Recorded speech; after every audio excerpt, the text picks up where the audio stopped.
जय जरूर शिव पूजे फूल बेला कोतिया चढ़ाई बोले दानी के हरि हरि भोगिया चढ़ाई बोले दानी के फूल बेला कोतिया चढ़ाई बोले दानी के हरि हरि भोगिया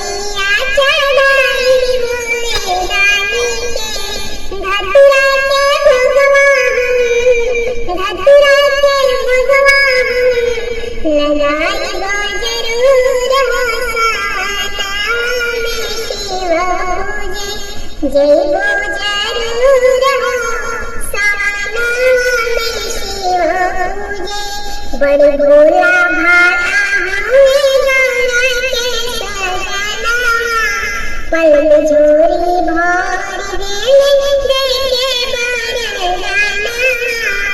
बड़े भोला भाला हमें गौरा के सजना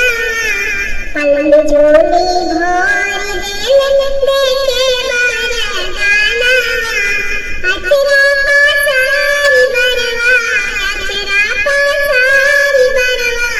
जय जरूर सावना में शिव पूजे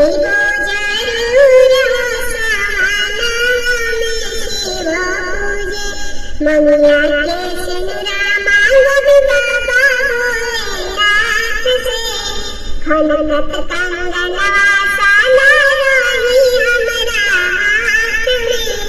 मनिया के सिंदूरा मांगब बाबा भोलेनाथ से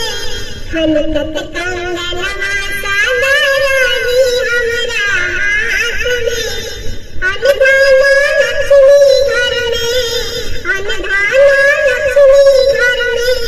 मांगबी हम जरूर सावना में शिव पूजे जाएगी हम जरूर सावना में शिव पूजे गाई गाई गीतिया अपना शिव के मनाएगी